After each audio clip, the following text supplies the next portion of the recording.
I am an inner child healer because I've found that it doesn't matter what the issue is. It might be that we struggle to ask for a pay rise at work. It might be that we are continually attracting relationships or people to date who are emotionally unavailable. It might be that we are in toxic relationships or that we feel unworthy. It doesn't really matter what the actual situation is in adulthood that's actually happening. When we actually go and have a look to see where the origin is, it will nearly always be in childhood. Welcome to Linda's Corner, where we bring more hope, healing, and happiness to the world. My name is Linda Bjork, and today we're going to be talking about inner child trauma healing. I'm delighted to welcome Jen Peters. Jen is a visionary healer, expert on inner child trauma healing, and the author of the book Coming Home. You can reach Jen through Instagram at Jen Peters Soul Guide Healer, and I'll include that link in the show notes. Welcome, Jen. I'm so glad that you could join with me today. Thank you so much, Linda. That was a beautiful welcome. And I'm so excited to speak with you. I love the work that you are doing in your corner. It's beautiful. Thank you. Thank you. And I love what I do because I get to talk to such wonderful people and we get to cover topics that sometimes people don't talk about. We deal with them, but sometimes people don't talk about it. And Mhm. so as we talk about it and as we bring things up, then other people can say, wow, that happened to me. I've been through that. Is there hope for me to heal? And Yeah. that's what we're going to be talking about today.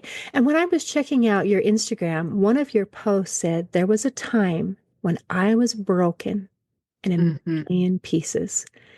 And I thought, would you be willing to share what you've gone through, what your story is, so people can really see that healing is possible when you've been through some really dark stuff?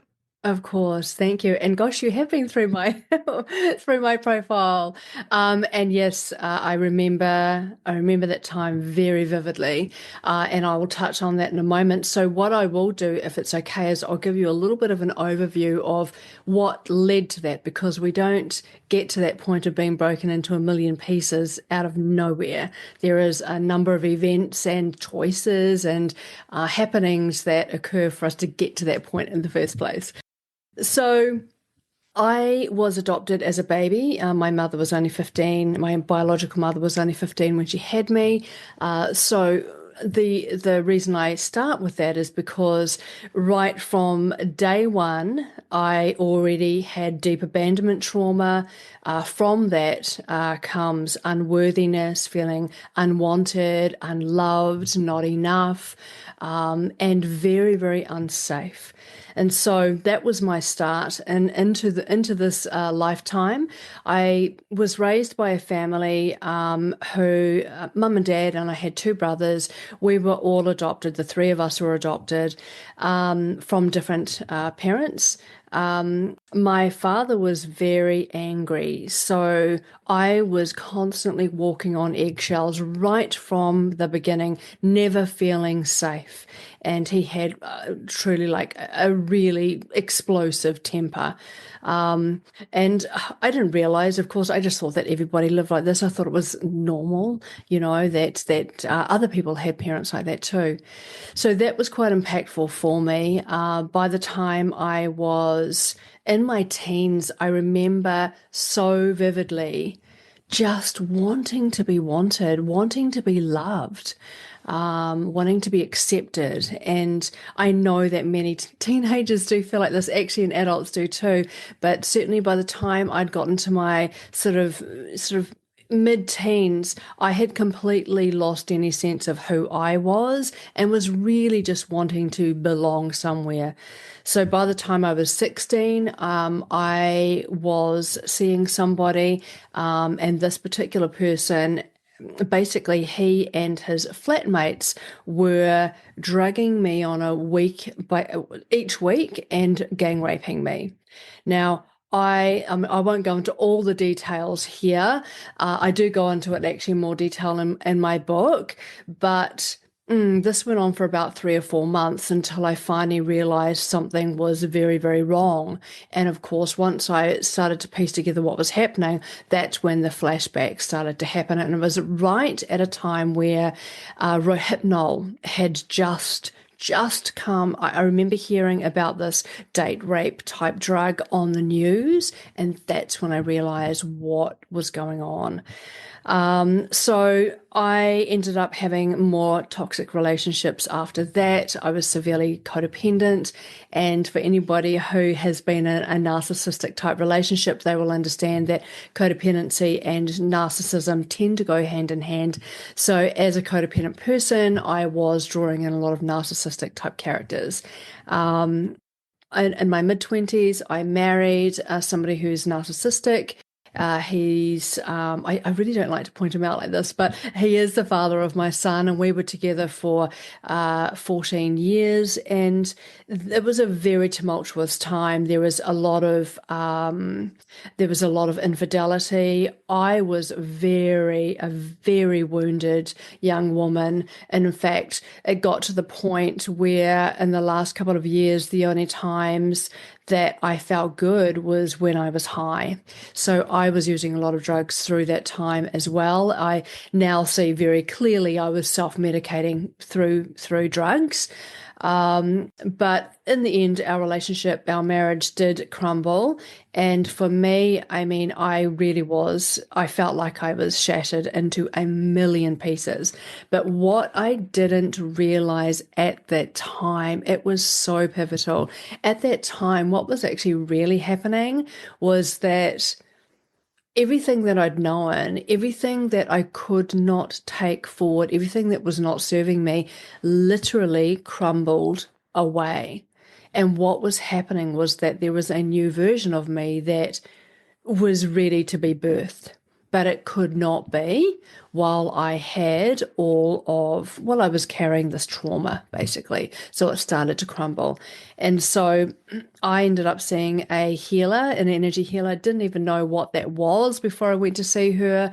But from that first session, I remember it absolutely vividly, just everything switched for me in that moment where I could see it was like the rose tinted glasses were taken off and I could see with absolute clarity what was going on. And from that moment onwards, there was no way I was going to be going back. And I was devoutly committed to my healing, and I have been ever since. Wow, that's so much to take in. You have been through so much. Thank you for sharing all of that. I think not only does that help us understand a little bit more of who you are and have compassion for your journey, but it also shows you can heal from this, and I can heal from this, and I can heal from this. And so anyone who has been through similar things will say, wow, that'll work for me too. And Mm-hmm. someone who hasn't been through similar things can be thinking, well, if it worked for that, it ought to help me with this. So I Mm-hmm. appreciate that. And is it's okay if we kind of go over the story a little bit.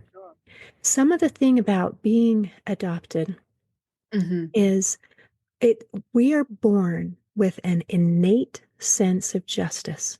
And when we're infants, we already feel it. We think life should be fair.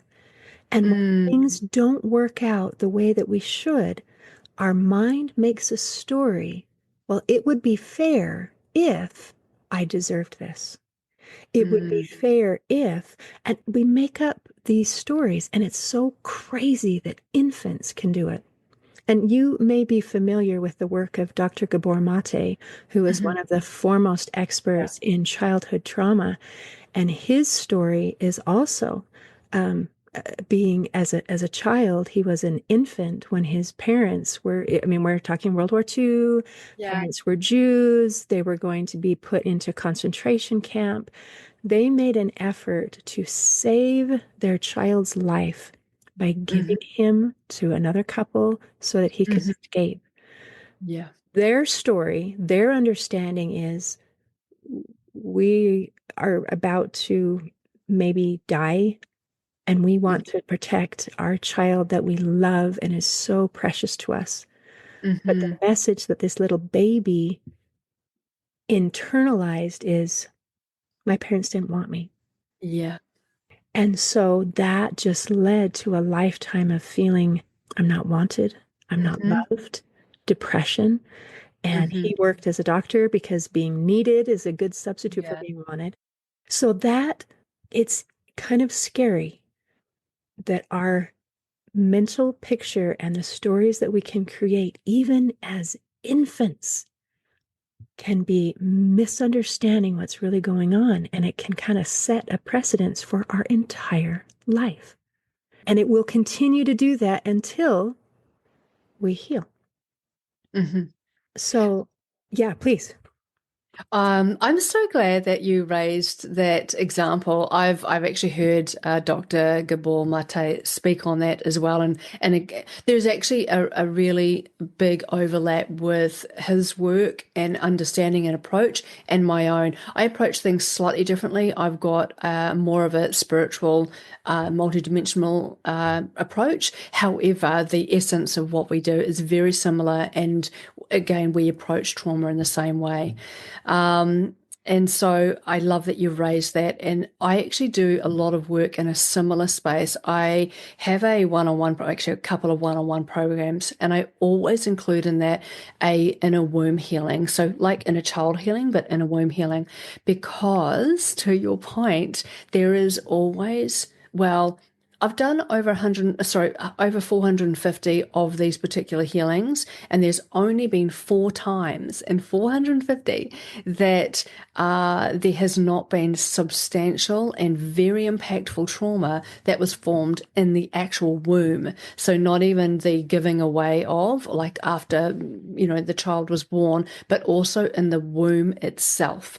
We actually are aware energetically of everything. We're aware of how, certainly how mum's feeling. We know whether she's excited about having a baby. We know if she's feeling unsupported. We know if mum and dad are fighting. We know if the family doesn't want baby to be born. We know the lot.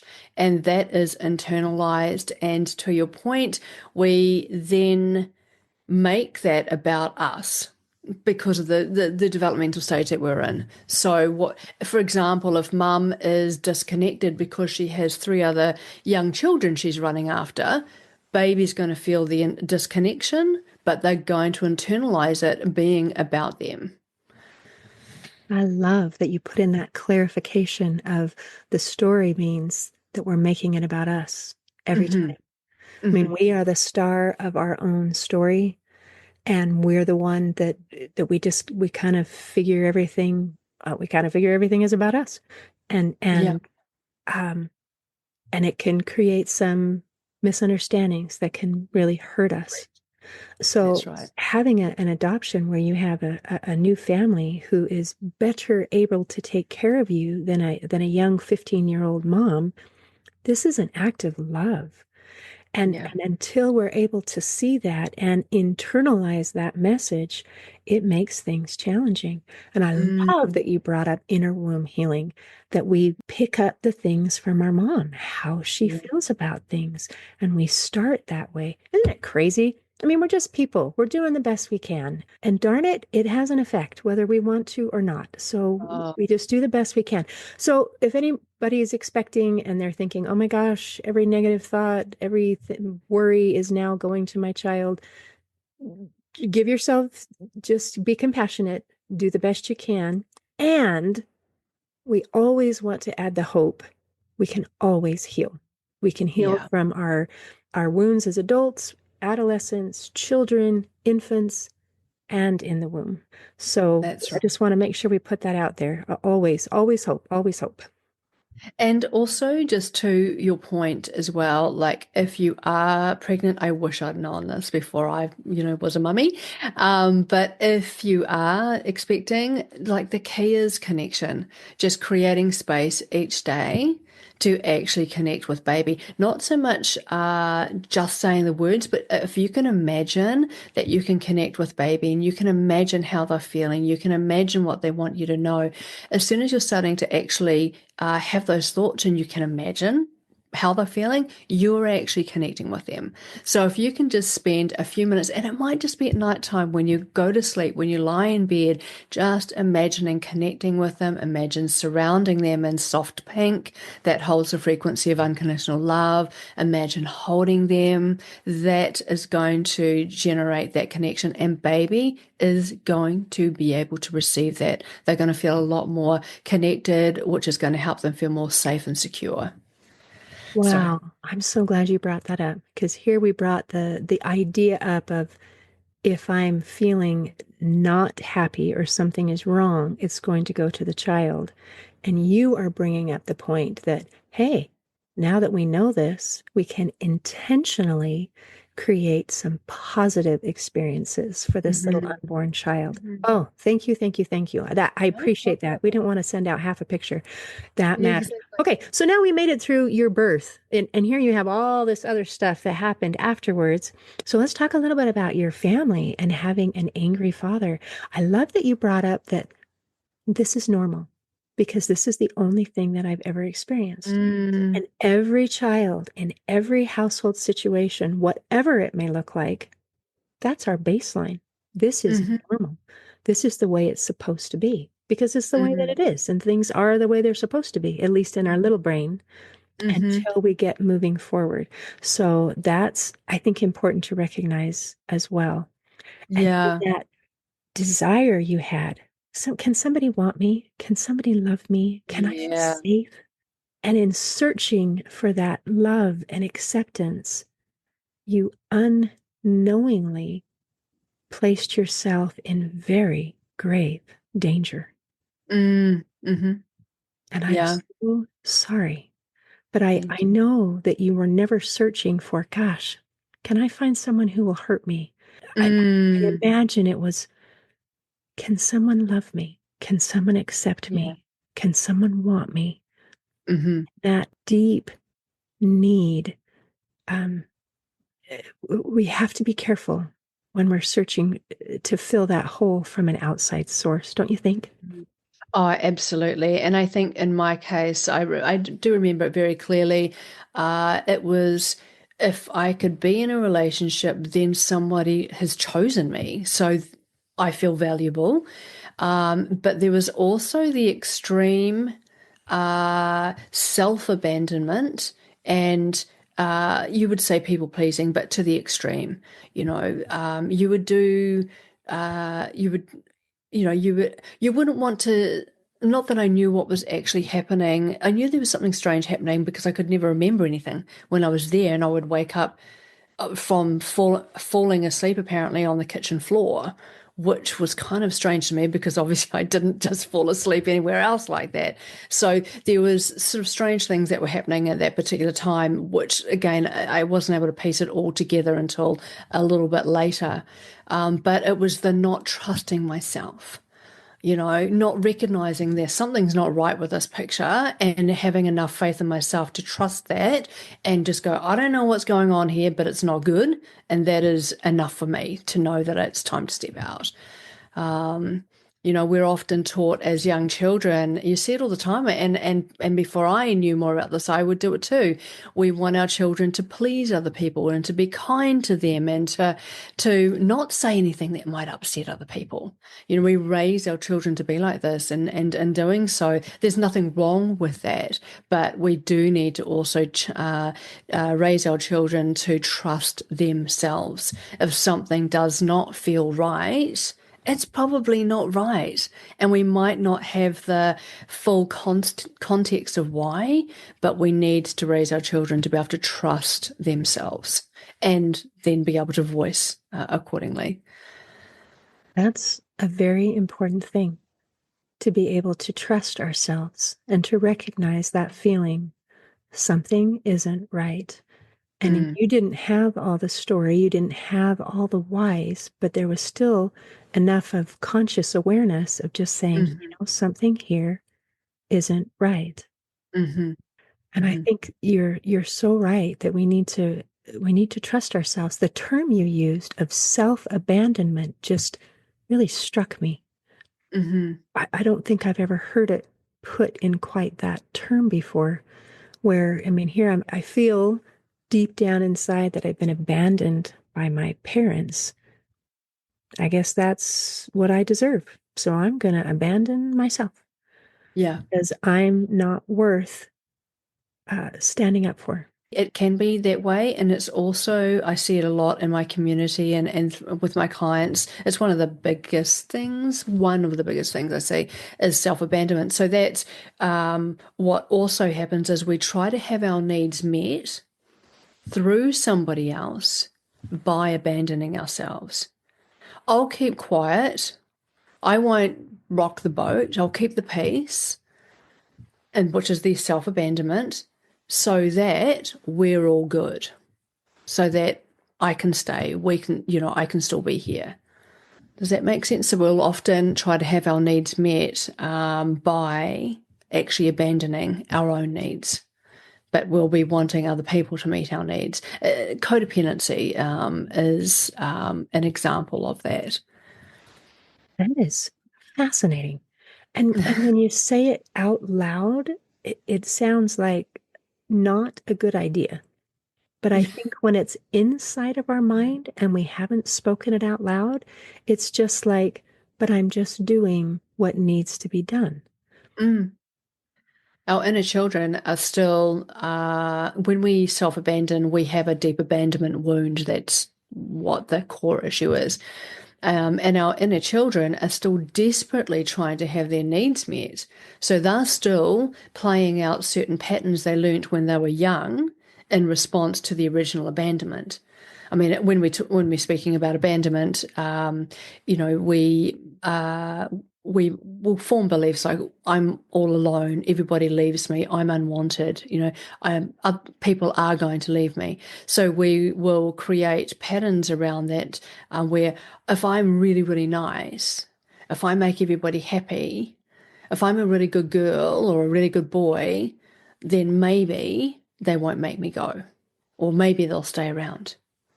So that's where those patterns start to kick in. So those inner children are still working really hard to keep us safe by pleasing or deprioritizing our needs, or maybe we have to prove that we are worthy of being there, so we'll overfunction or overextend ourselves. That's very fascinating work. Yes. And I love that you'd mentioned the word create, that we create these patterns. We Mm. have the story in our mind that people abandon me. And then without meaning to, we never intend to, but underneath, we are creating situations where we will be abandoned. It Hmm. creates patterns. So if we recognize repeating patterns in our lives, that's a really good indicator that there's something underneath that needs to be addressed. So if Hmm. it's okay, we've kind of talked a little bit about some of the effects. Can we talk a little bit about some of the healing? Of course. What works? Well, I am an inner child healer, and I am an inner child healer because I've found that it doesn't matter what the issue is. It might be that we struggle to ask for a pay rise at work. It might be that we are continually attracting relationships or people to date who are emotionally unavailable. It might be that we are in toxic relationships or that we feel unworthy. It doesn't really matter what the actual situation is in adulthood that's actually happening. When we actually go and have a look to see where the origin is, it will nearly always be in childhood. Now, what I will say is that even if it happens to have its origins in teenage years or even in your 20s, we still heal it in exactly the same way. But I will say that probably around about 95% of what we're struggling with in adulthood will have the roots back in childhood. Now, just I will say also on that is that we often might not remember it. Like the way that I do my work, it's very conversational. You're not hypnotized or anything like that, but we will look at what the actual trigger is, what you're struggling with now in adulthood, what that pattern is, And then we will have a look. We'll go straight back into your subconscious mind to see where it actually comes from. And most often, not all the time, but most often, it will be an event that we might have forgotten. So we might be sitting there thinking, wow, I didn't have anything. I wasn't abandoned in childhood. So both my parents were there, but we'll actually discover that actually the abandonment might not have been a physical abandonment. It just might have been that you had a parent that was overwhelmed. There was already a number of children, or they were perhaps trying to work and parent, or one parent was away a lot of the time, or worked really long hours. That's enough to cause that trauma. And this is not to scare parents or anything like that. The reality is we all have to work. There's very few of us that don't, but there are certain things that we can be doing that can actually prevent these traumas from happening. Oh, Jen, I've got this smile that's just so big. I'm so excited to hear you talk about this. And I love that your approach addresses the unconscious and the things that we have forgotten. Because if we do not have that element in our healing process, we will never be successful. I love and I appreciate and I value therapists. I love being able to speak. We're speaking here today. But if we understand the function of the brain, in our brain, only about 5% of our brain activity is conscious, and the other Yeah. 95% is unconscious. And if anybody's listening and thinking, there's no way, it is. And it includes things like our autonomic nervous system. I don't have to Mhm. think about making my heart breathe. I don't, or beat. I don't have to think about breathing. I don't have to think about Mhm. digesting my food. Our unconscious mind takes care of so many things, and it is in our unconscious mind where our traumas are stored and where those Exactly. things are stored. So if we are just going to talk and we're going to have just a normal talking session, which is wonderful and useful and helpful, but it can only give you like a 5% Correct. healing, even if it's really, really good, because the real problem is beneath. Yeah. So when we can get to the beneath and even to the things we've forgotten, all of a sudden, it's just like the whole world opens up and everything is going to be okay. So I'm clapping, I'm cheering. Thank you. Thank you. I hope people listen. Guys, you can heal. It's really, truly possible. Yeah. We just have to get to where the problem actually is. Correct. I love that you have such a great understanding of this because a lot of people don't. And you are exactly right. Everything that you've just said is exactly my understanding as well. And I've done over 12,000 hours of inner child healing in practice now. So I've done a lot of that work and I absolutely concur with what you're saying. But the beautiful thing is that when you have the tools or you have the guidance, then you can, I believe we can heal anything. Now, what's coming in for me right now when I say that, so I obviously need to share this, we can heal anything, but what a lot of people do try to do is they will try to heal their partner, or if only I can encourage them or wake them up, or it doesn't actually work that way. We need to want to heal so we can heal ourselves, yes, and we might be able to inspire somebody else to heal, which I guess really is why we're doing this podcast, isn't it? Exactly.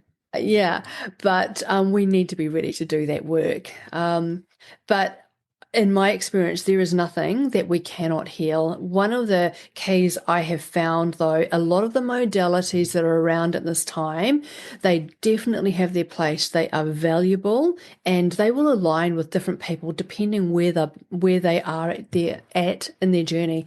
But if you've been on your healing journey for some time and you're just not getting the traction, it feels like there's more there, but you're only just scratching the surface, but you can't quite access what else is there, but you know that it is there. What the issue is that we need to go deeper, and that is where we need to get to the subconscious mind, because as Linda has just said, our trauma is stored in our subconscious mind, and our subconscious is responsible for 95% of our reactions, our choices, our preferences. That's where it's coming from. So when we can actually access exactly the actual actual origin of your trauma. And again, you don't need to remember it. Well, the way that I do my work, you don't need to remember it. We just need to have that trigger, and then we go on through your trigger straight to the origin or where this happened, to those beautiful little inner children, because it nearly always will be inner children. We find out how they're feeling. We give them a voice. What do they need to say? Because they did not get a voice most likely when they were small. We find out what they need. And we also look at, this is what definitely sets mine apart from others. Well, one of the elements, I've not seen any other approach that does this, but we also get into exactly what beliefs your inner children formed when they went through that particular trauma. And of every single belief, there'll usually be at least half a dozen. Of every single belief, there will be multiple patterns that they formed in response to that original trauma that they actually have. And it's those patterns that we see playing out again and again and again in adulthood. So when we go in and dissolve this, which we can when we've got the right tools, I actually use tools from the higher realms. And that sounds very woo-woo, but it's actually very gentle, very beautiful. And you know what? It works. So, and what happens is we dissolve that original trauma and we dissolve those patterns. So what it means for you is that that thing that you were struggling with, you know that it was there, you remember the details, but it's just no longer a thing anymore. It's just, you don't get any emotional charge around it. It's not keeping you stuck in any way. It used to be there, but it's just not anymore. So, healing is absolutely possible, but the detail and the depth is really important. Oh, I agree 100%. And I love that. And I love personally that there's more than one way to do things. I think it's wonderful. I love that we have choices. And I love that we can say, wow, what Jen says is really resonating with me. Or, oh, what so and so says is really resonating. That's great. That there's no problem with that. But I do believe that in order to get the real healing, like you said, we have to go deeper. And that's where it is. I loved you talked about scratching the surface. And one indicator that we're scratching the surface is if we've been working on something for quite some time and we're not seeing the results that we want.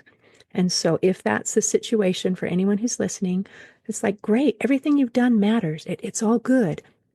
But let's add some new tools to what Mhm. you're trying. Let's try something a little different.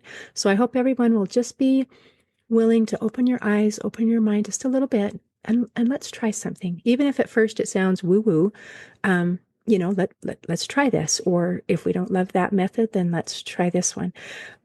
But the message is that we want to share, Jen and I, is healing is absolutely possible. Yeah. And guys, you've listened to Jen's story and the horrible, horrible things that she has endured. And I know most people are just going to be listening and not seeing, but I see a gorgeous, beautiful, capable, strong, peaceful woman in front of me that I just want to be my best friend. And and it's like if you can go through all those hard things and then turn out like Jen, you're golden. So let's do this work and it's gentle and let's move forward and just have the life that we deserve because it's possible. That is so beautiful. Thank you so much. I really, really appreciate those really beautiful words and reflections. Thank you. I really do believe when we've been through a lot, and many of us have, that's why we're here on this podcast right now. But when we've been through a lot, we have such an incredible capacity to heal and then to actually use what it is that we've been through to help other people in some way or another. We're not going through this for no reason, is the truth. Oh, I'm so glad you brought that up. That one of the things I mentioned once a long time ago, that we have an idea in our mind that life should be fair and we're born with it.